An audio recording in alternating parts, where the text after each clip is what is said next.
और अब सीधे रुक कर लेंगे मध्य प्रदेश की राजधानी भोपाल की ओर। भोपाल से हमारे संवाददाता प्रिंस गुप्ता हमारे साथ सीधे जुड़ रहे हैं।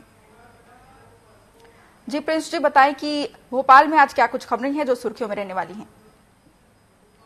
जी, काफी खबरें हैं आज जो सुर्खियों में, और सबसे बड़ी और पहली खबर की अगर मैं बात करूं तो भारतीय जनता पार्टी के जो लोकसभा प्रभारी हैं वो आज तमाम संगठन के कार्यकर्ताओं की बैठक ले रहे हैं। 11 बजे से बैठक शुरू हो गई है और निश्चित ही लोकसभा चुनाव को कम समय बचा है, तो तमाम बूथ लेवल के कार्यकर्ता हैं, जो तमाम संगठन के जिला स्तर के, ब्लॉक स्तर के कार्यकर्ता हैं, उनकी बैठक चल रही है। और इस बैठक में तमाम नामों पर राय शुमारी भी की जा सकती है। नामों पर जो अलग अलग जिलों से संगठन के कार्यकर्ता हैं वो उनसे पूछा जा सकता है कि कौन यहाँ का उम्मीदवार हो सकता है। तो इस तरह से एक रायशुमारी भी हो सकती है और तमाम तरह की स्ट्रेटेजी जो लोकसभा चुनाव को जीतने के लिए तैयारियों को लेकर की जा रही है उसको भी अमली जामा पहनाया जा सकता है। और कहीं ना कहीं जो लोकसभा के प्रभारी और सह प्रभारी दोनों मौजूद हैं इस बैठक में। वीडी शर्मा भी मौजूद हैं और तमाम संगठन के पदाधिकारी मौजूद है। 12 बजे मुख्यमंत्री डॉक्टर मोहन यादव भी इस बैठक में पहुंचने वाले हैं और वो भी कार्यकर्ताओं को ऐसे टिप्स देंगे जो कहीं ना कहीं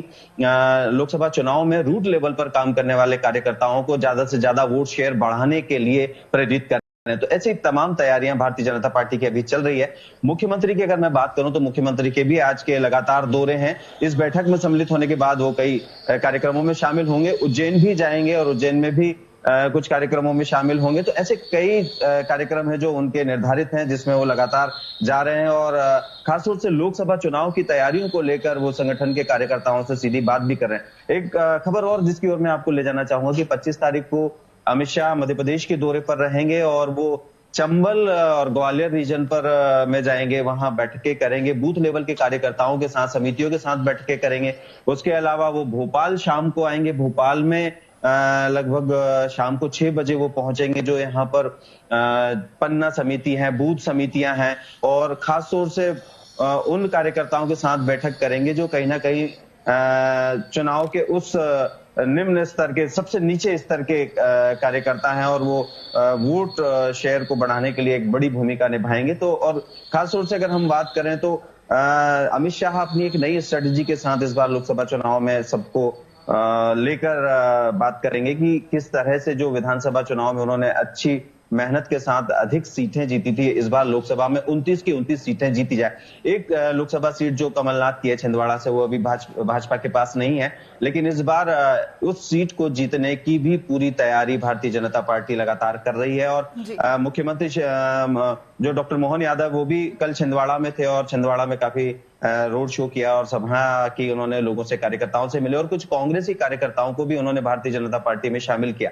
तो इस तरह की लगातार स्ट्रेटजी पर काम कर रही है। दूसरी ओर कांग्रेस की अगर हम बात करें तो 2 तारीख को राहुल गांधी मध्य प्रदेश में पहुंचने वाले हैं जो कि भारत जोड़ो न्याय यात्रा लेकर आ रहे हैं। तो उन रूट पर जो जीतू पटवारी है प्रदेश अध्यक्ष और नेता प्रतिपक्ष है उमंग सिंघार, वो उन रूट में जाकर तैयारियों का जायजा लेंगे कि जिन जिन रूट से राहुल गांधी की यात्रा गुजरेगी वहां क्या तैयारियां हैं, किस तरह से क्या कार्यकर्ताओं को पहुंचाया जा सकता है और तमाम तरह से जो आम जनता है उससे कैसे कनेक्ट किया जा सकता है और उन लोकसभा सीटों में जिनसे वो गुजरेंगे वहां किस तरह से उनके पक्ष में माहौल बनाया जाए। तो एक बड़ी यात्रा की तैयारियां कांग्रेस भी कर रही है और लोकसभा चुनाव को लेकर बैठकें भी लगातार कांग्रेस में चल रही है और कहीं ना कहीं मंथन हो रहा है कि जो एक सीट थी उनके पाले में अब ज्यादा से ज्यादा उन सीटों की संख्या लोकसभा में बढ़ाई जाए। तो इस तरह की तमाम तैयारियां दोनों पार्टियां अपने अपने स्तर पर कर रही हैं और लगातार उनको अमली जामा पहना रही हैं। मौसम की और बात कर लूं मैं आपको तो मौसम भी अब बदलते हुए दिख रहा है और कहीं ना कहीं, लेकिन फिर भी बीच में हम कहें तो मौसम में जो बदलाव, एकदम से गर्मी बढ़ी और अब बारिश की संभावना है। आज और कल 2 दिनों लगभग 11 से 12 जिलों में कहीं बारिश हो सकती है। मौसम में ठंडक घुल सकती है, दिन के तापमान में गिरावट आएगी और रात को थोड़ी सी ठंड महसूस हो सकती है। जैसा कि कल रात तेज हवाएं चली तो लोगों को ठंड का एहसास हुआ है। तो मौसम फ्लक्चुएट हो रहा है, तो निश्चित ही कुछ ना कुछ बदलाव मौसम में अब 1-2-4 दिनों में देखने को लगातार मिलेगा।